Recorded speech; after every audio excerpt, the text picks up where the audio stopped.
Ayun mga bay, dito tayo sa malawak na bukid, malawak na bundok, talagang napakapatag na area dito mga bay sa bandang taas, no. So ito na yung mga tanim nila dito, mga niyog, pero wala na talagang palay at saka mais. Talagang yung mga nagsasaka dito maayaw na bumaba na sa bundok na dahil sa mga napakamahal na pataba, no. Kita nyo talaga yung area dito mga bay, talagang walang wala na ng katanim-tanim, iniiwan na talaga ng mga tao dito mga bay.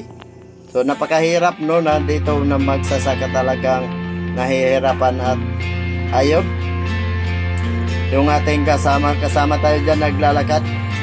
Ito yung area mga bay na palagi tayong hinihingal dito. So pabalik tayo ng trabaho, kaya pababa tayo, no, pababa hanggang sa ilog. Yung ilog kasi sa baba, ayan, mula dyan hanggang dito sa ating pinupistuhan. Talagang lalakarin mo yung bundok, 1 kilometro mahigit yung lalakarin mo dyan na bundok bago ka makarating dito sa taas na medyo patag na, no? Ayan na yung kasama natin. So ganun yung daan dito mga bay, napakakipot ng daan at napakasukal.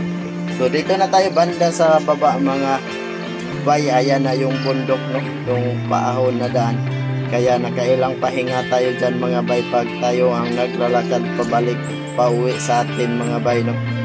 O yun, may herbal pa tayo na ispatan dito mga bay, herbal na gabot. So dito sa bundok napakaraming herbal. Ayan, no. Dito sa baba, ito na yung sapa na dinadaanan namin, napakalinaw ng tubig at sa mabato-bato kasi, kaya malinaw yung tubig dito.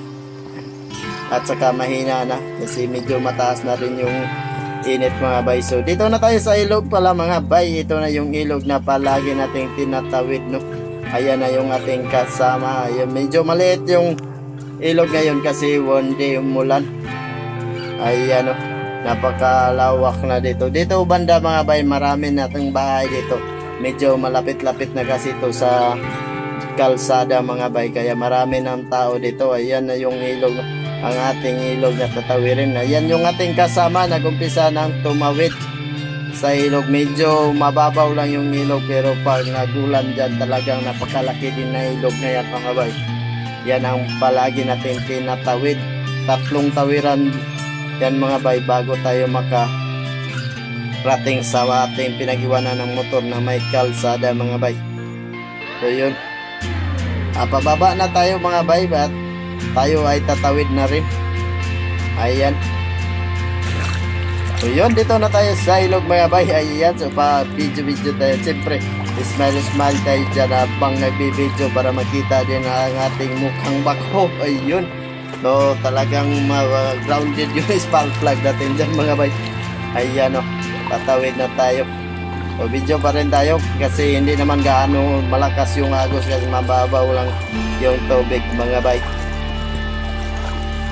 Ayan, nakatawid na tayo sa ilog mga bay, at dito ito na yung may mais na dito mga bay sa tabing ilog. Ayun yung mais nila. Ito na mais naman mga bay, may 1 buwan na to, yung ganitong kahaba.